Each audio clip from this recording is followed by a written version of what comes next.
Ontem nós estávamos vendo sobre a divisão do inferno.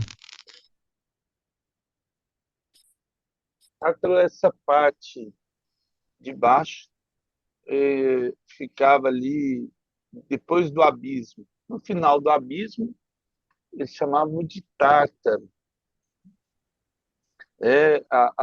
ou o lago das profundezas do abismo. Não é indo lago de enxofre, mas ali onde estão presos os demônios, aquele que a gente viu ontem em Apocalipse.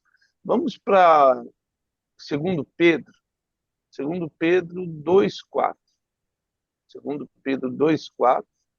E aí a gente já começa a ter uma ideia do que é isso. Segundo Pedro 2:4.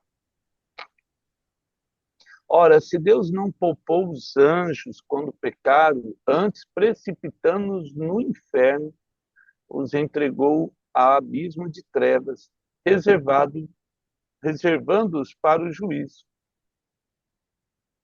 Então, assim, todos esses demônios que estavam... Quem são esses demônios aí? Ah, esses demônios, ele aparece, né? Judas, vamos ler Judas 6, que daí eu explico melhor. Quem são esses aí? Depois ele vai falar, em segundo Pedro, ele vai citar Noé, tudo, a questão do dilúvio. E em Judas, verso 6, e os anjos que não guardaram o seu estado original, mas abandonaram o seu próprio domicílio, ele tem guardado sob trevas, em algemas eternas, para o juízo do grande dia, como Sodoma e Gomorra, as cidades circunvizinhas, que, havendo se entregado à prostituição, como aqueles seguindo após outra carne, são postas para o exemplo do fogo eterno, sofrendo a punição. Ó,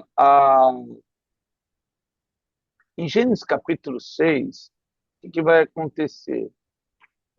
Havia um grupo de anjos que vão mudar o seu estado original, que não deveriam casar, nem se dar em casamento. Em Gênesis 6, o verso 1 e 2, olha só.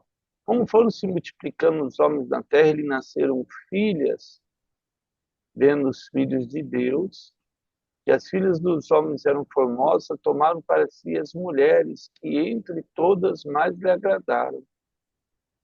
Então disse o Senhor, o meu espírito não agirá para sempre no homem, pois este é carnal, e seus dias serão 120 anos.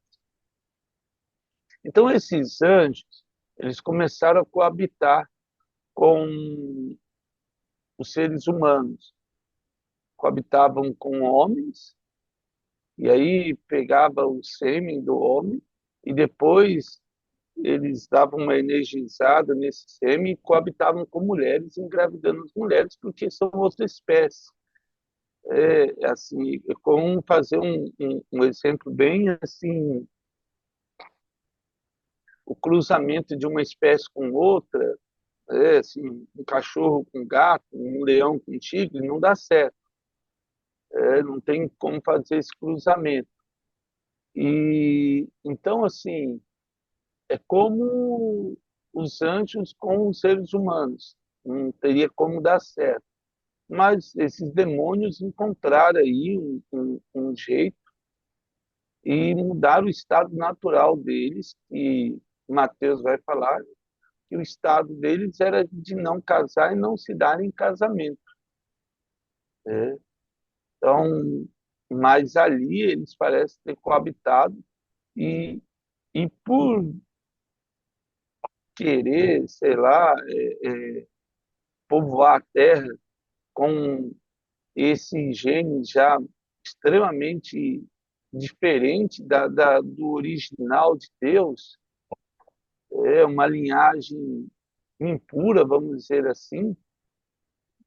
Dificilmente hoje é como o trigo, né? O trigo já foi modificado tantas vezes que nós nem sabemos mais o que é um trigo original. Mais de 170 vezes, se eu não me engano, o trigo foi modificado. Assim, a espécie humana, ela foi tão modificada nesses 6.000 anos de história, quase 7.000 anos aí, que o nosso DNA já não é igual ao que era antes. A saber, né, essa questão da poluição, a alimento transgênico, essas doenças, tudo isso foi contaminando. Oh, não precisa muito. Quando o que mais matou os índios na América não foi as guerras espanholas na invasão, foi a questão das doenças. Mais de 10 milhões só na América do Sul morreram por causa de gripe, resfriado. Então, assim, doenças que vieram da Europa, os indígenas não tinham esse tipo de doença, não tinham anticorpos. Aí eles acabaram falecendo e morrendo. Então, esses demônios que caíram, você vai ver que tanto em 2 Pedro, que vai falar sobre dilúvio, como em Judas, vai falar sobre Sodoma e Gomorra, eles têm a ver com relação à sexualidade, à prostituição, tem a ver com homossexualismo, lesbianismo, tem a ver com essa questão da carne, né? Esse desejo carnal, essa questão bem mundana mesmo. E aí a última parte do inferno, que é inferior, que é o Gênesis, que é o lago de fogo e enxofre, nós vamos ler lá em Mateus 10, 28. Abre a sua Bíblia aí. Então, a quinta, Mateus 10, 28, a quinta localidade, ou a quinta parte, vamos dizer assim, do inferno, é o lago de fogo e enxofre, que não deveria ser para nenhum ser humano. Infelizmente, não é o que aconteceu, mas não vai acontecer. Ainda não mora ninguém lá no Lago de Fogo e Enxofre, não tem ninguém ainda. Mateus 10, 28, ele vai dizer assim, ó, não tem mais os que podem, os que matam o corpo e não pode matar a alma. Temei antes aquele que pode fazer perecer no inferno tanto a alma como o corpo. É triste isso. Às vezes as pessoas estão tão agarradas nesta vida que esquecem que ela é passageira. Como nós vimos, a gente pode usufruir daquela vida que Deus nos tem dado, mas essa vida aqui na Terra é passageira e em breve nós deveremos viver eternamente com Jesus. É um pouco de tempo, parece que é um sofrimento em alguns momentos. Infelizmente, umas pessoas sofrem mais do que outras. A gente vê pessoas que nascem em países de extrema pobreza, países que vivem guerras, países africanos, países na Ásia, sul da Ásia. Triste isso, muita confusão. Mateus 25, 41, vamos lá para Mateus 25, 41 ainda. Então, a nossa maior preocupação é com relação àquele, lógico, Jesus, que pode fazer-nos perecer tanto o corpo como a alma no inferno, que não é o lugar. O verso 41 de Mateus 25, ele diz assim, então o rei dirá também aos que estiverem à sua esquerda, apartai-vos de mim, malditos, para o fogo eterno, preparado para o diabo e seus anjos. É triste isso, né? Porque Deus nunca criou o lago de fogo e enxofre para o ser humano. Mas, no decorrer aí da caminhada, o homem se alinhou mais aos desejos da carne, aquilo que o diabo conduzia, do que a vontade de Deus. Não digo que a vida é fácil, neste mundo tereis aflições, mas tenha bom ânimo, como Jesus disse. ele venceu o mundo. E Deus certamente nos dará a vitória. O justo pode cair 7 vezes, mas vai se levantar, né? Pode cair, mas se levantará 7 vezes. O Jesus está dizendo exatamente isso. Aquilo que nos incomoda nos traz a presença do Espírito Santo. Lucas capítulo 12, verso 15. Vamos lá para o Evangelho de Lucas 12, verso 15. Então a gente vê a respeito dessa divisão, Lucas 12, verso 15, e desceu. Então lhes comentou: tende cuidado, guardai-vos de todo e qualquer avareza, porque a vida de um homem não consiste na abundância dos bens que ele possui. E aí ele vai falar a parábola lá. Havia um campo de um homem rico que produziu com abundância. E tinha no seu coração, arrazoava consigo mesmo, dizendo: que farei, pois? Não tenho onde recolher os meus frutos. E aí ele disse, né? Farei isso, destruirei os meus celeiros e reconstruirei maiores, e ali acolherei todo o meu produto e todos os meus bens. Então direi à minha alma: tens em depósito, olha só, ele vai dizer na alma dele: tem em depósito muitos bens para muitos anos. Descansa, come, bebe e regala-te. Mas Deus lhe disse: louco, esta noite pedirão a tua alma, te pedirão a tua alma. E que tens preparado para quem será? Uma coisa que a gente tem que entender é que Satanás é o nosso acusador de dia e de noite. E você lembra o texto de Jó que nós lemos?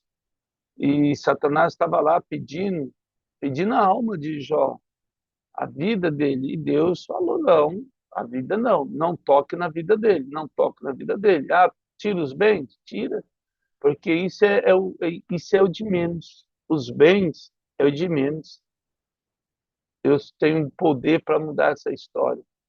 E aí ele continuou insistindo com Deus, né, Satanás, lá em Jó 1 e 2, e aí Deus falou: ó, pode tirar tudo dele, menos a vida.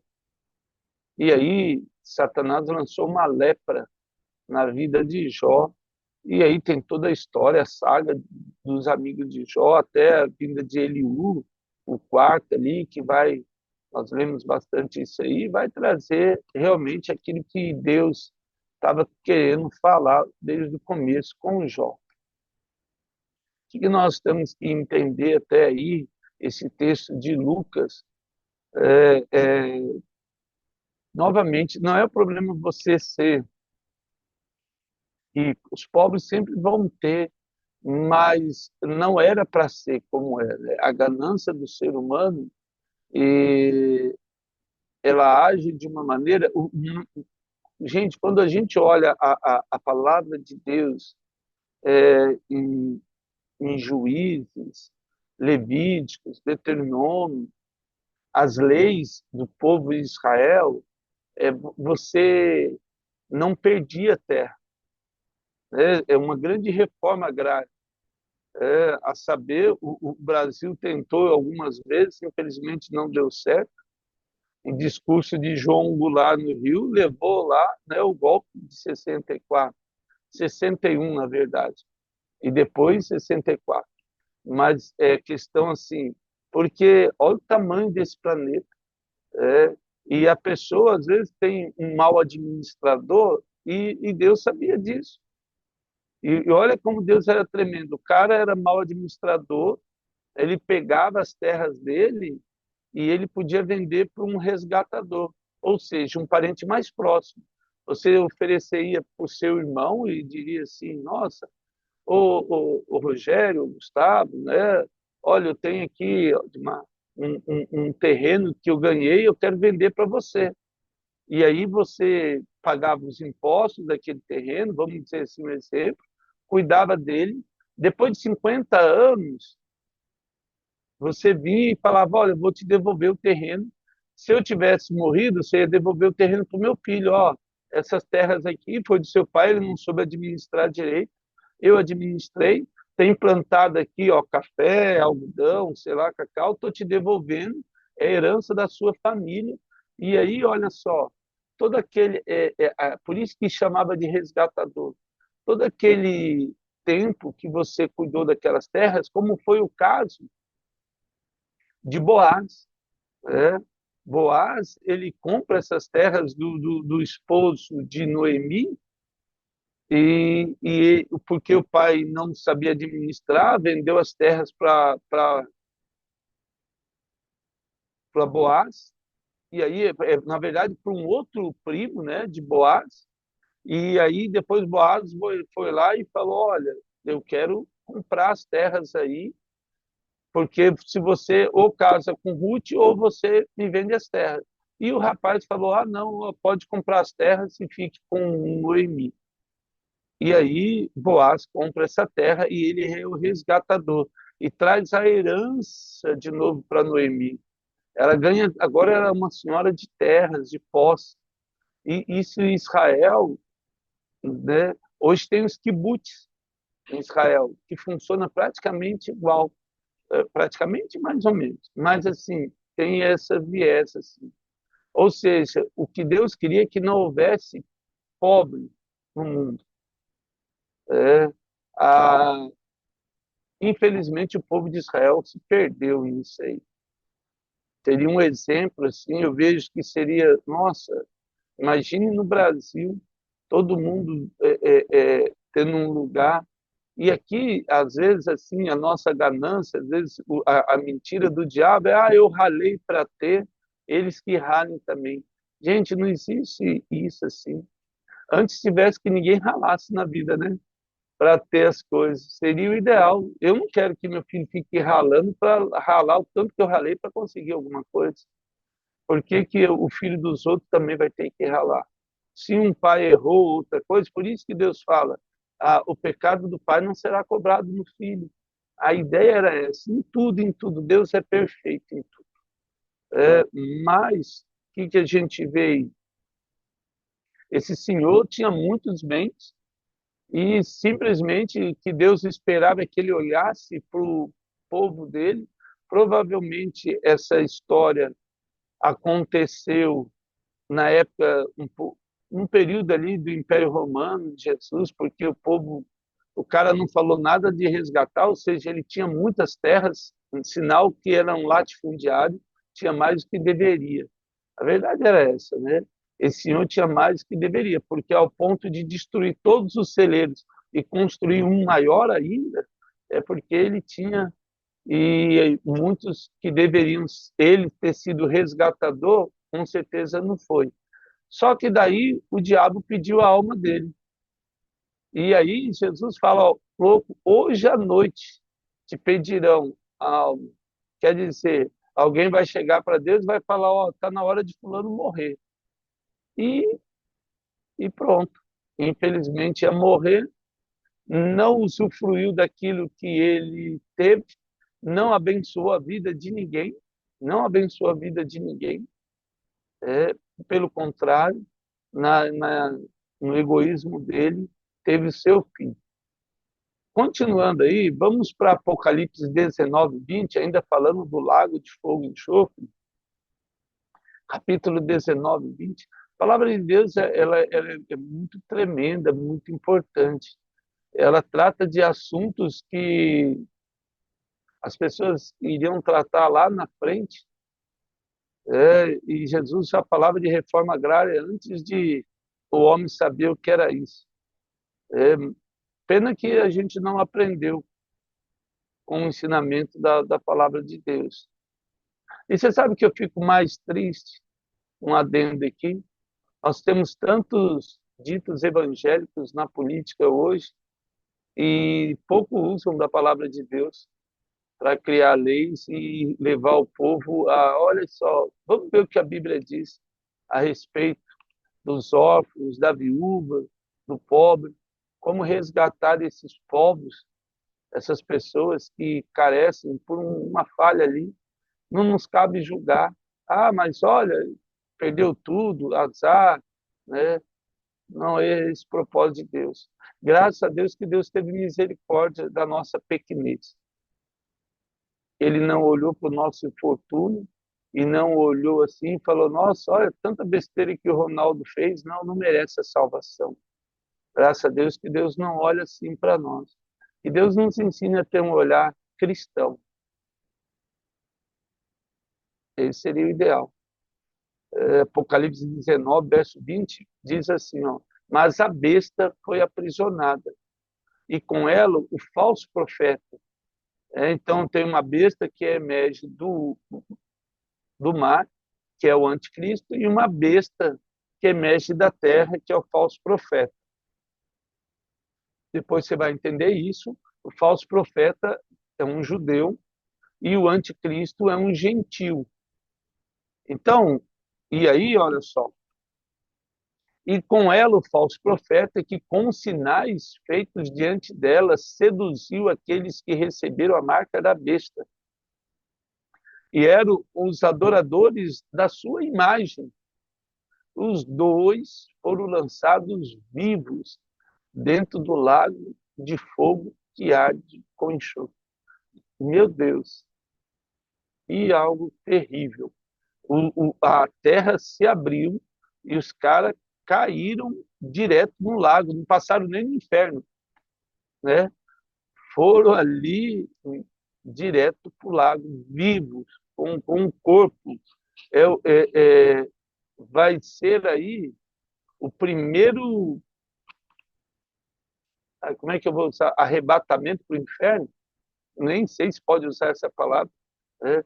Eu sei que os dois foram vivos direto para o Gena, que é o lago de fogo e enxofre. Os primeiros moradores do lago de fogo e enxofre é duas pessoas. Deus tinha preparado para o diabo e os anjos dele, e antes do diabo e os anjos dele entrarem ali, já tem duas pessoas. Terá, né? Duas pessoas ali. Ah, Deus não se agrada com isso. Deus não se agradou com Judas. De ter, ele diz assim, o traidor deve vir, mas sai daquele que é o traidor. Porque a morte de ninguém é agradável a Deus. Deus não nos fez para morrer. E ainda mais para ir para o inferno. Infelizmente. Deus quer, na verdade, não quisera. Deus quer que todos sejam salvos. E para isso depende de mim, de vocês, de resgatar essas vidas, ter compaixão dessas vidas. Não digo que é fácil, às vezes, ter compaixão de algumas pessoas, porque nós somos pecadores também, mas que Deus nos ensina a ter compaixão. Apocalipse capítulo 20, verso 14, ainda em Apocalipse capítulo 20, agora o verso 14 e 15. Então a morte e o inferno, olha só, foram lançados para dentro do lago de fogo. Esta é a segunda morte, o lago de fogo. Então, assim, a morte, que é um demônio, e o inferno, que é o outro demônio, foram lançados dentro do fogo e enxofre. E se alguém não foi escrito no livro da vida, esse também é lançado dentro do lago de fogo. Nós vamos ver mais sobre isso aí. Então, o inferno, todos aqueles que estão no inferno, o abismo não vai ter ninguém, porque vai ser aberto durante a tribulação, mas todo mundo que estava no Seol, né, essa parte aqui que a gente viu, todos os ímpios que morrem sem o Espírito Santo, que não tem o selo da vida, esses vão ser lançados no lago de fogo, junto com o Tártaro, o abismo, toda essa multidão. Se já estava ruim, vai piorar. como acontece isso, não me pergunte. Não sei, e graças a Deus não vou saber, e não desejo que ninguém saiba em nome de Jesus. Então, a gente fecha aí as 5 divisões do inferno, tudo bem? Então, o inferno quer dizer inferior, e eu tenho o paraíso, ou seio de Abraão, eu vou ter o abismo, onde estão os espíritos em prisões que devem ser liberados na tribulação, o Seol ou o Hades, onde moram as pessoas que morreram sem o Espírito Santo de Deus, e o Tártaro, que é ainda o lugar, né, onde está preso aí. Lembrando que quem tem as chaves do inferno agora é Deus. Então, Jesus tomou as chaves do inferno quando foi ressuscitado. A gente vai ver isso aí. E o lago de fogo e enxofre, depois do Tártaro aí, que é onde vai ser lançado. Então, essas são as divisões aí a, do inferno. E agora nós vamos ler a respeito de Jesus durante a sua morte, porque a morte de Jesus ela é um divisor de águas. Ela vai mudar todo esse parâmetro infernal que existia antes por uma mudança. Então vamos lá para 1 Pedro 3, 18 e 19. 1 Pedro 3, 18 e 19. Então, para onde Jesus foi? A gente tem que entender que Jesus não tinha pecado. Romanos 6 vai dizer, 6:23, que o salário do pecado é a morte, uma vez que alguém que não tem pecado, este não deveria morrer. E o verso 18 diz assim: pois também Cristo morreu uma vez pelos pecados, o justo pelo injusto, para conduzir-vos a Deus, morto sim na carne, mas vivificado no Espírito, o qual também foi e pregou aos espíritos em prisão, os quais, no outro tempo, foram desobedientes quanto à longanimidade de Deus. Aguardava nos dias de Noé, enquanto se preparava na arca, a qual saber 8 pessoas, Noé, sua esposa, seus 3 filhos e as suas 3 noras, foram salvos através da água, tipificando o batismo, o qual, figurando o batismo, agora também vos salva, não sendo a remoção da imundícia da carne. O batismo não salva ninguém. É isso que ele está dizendo aqui. Não, ele não remove a imundícia da nossa carne, mas a indagação de uma boa consciência para com Deus por meio da ressurreição de Jesus Cristo, o qual, depois de ir para os céus, está à direita de Deus, ficando-lhe subordinado anjos, potestades, e aí quem são essas potestades? São os demônios que caíram, os anjos que caíram e se tornaram demônios, e os poderes, ou seja, reis, presidentes, ministros, não importa, juízes, promotores, poder que você quer dar para alguém, pais, mães, professores, policiais, não importa. Qualquer um que exerce poder está debaixo da autoridade, pastores, mestres, não importa. Está debaixo da autoridade de Jesus. Seja, o que ele coloca aí? Os 3 céus. Ele coloca o terceiro céu, onde está o trono de Deus, a gente vai ver isso. Ele coloca o segundo céu, ou o mundo sobrenatural. Então, o terceiro céu é um mundo espiritual, onde está o trono de Deus. Um mundo sobrenatural, onde está aí este mundo tenebroso, que o apóstolo Paulo vai citar em Efésios capítulo 6, e o céu terreno, que é esse onde nós habitamos, onde alguém acha que ele tem poder. Ele só acha, né? E a gente sabe que quem tem poder é Jesus. O que nos falta, às vezes, Essa é a questão da fé. E confiar que Deus tem esse poder. Muitas vezes o diabo tenta nos enganar, parecendo que quem tem mais poder é quem tem autoridade nesse mundo. Coitado, porque ninguém tem autoridade nesse mundo se não for dado por Deus. Romanos vai nos ensinar isso. Toda autoridade é dada por intermédio de Deus. E quem muito é dado, muito será cobrado. Então, assim, Jesus, ele desceu até o inferno, porque antes era o que cabia, chegou a paraíso, onde estava o seio de Abraão, e anunciou a glória dele, falando: ei, olha aqui, não disse que eu vinha? Cheguei. É verdade, foi mais ou menos isso. Ele proclamou, porque o pregar aqui, o anunciar, é exatamente anunciar que era verdade aquilo que foi escrito.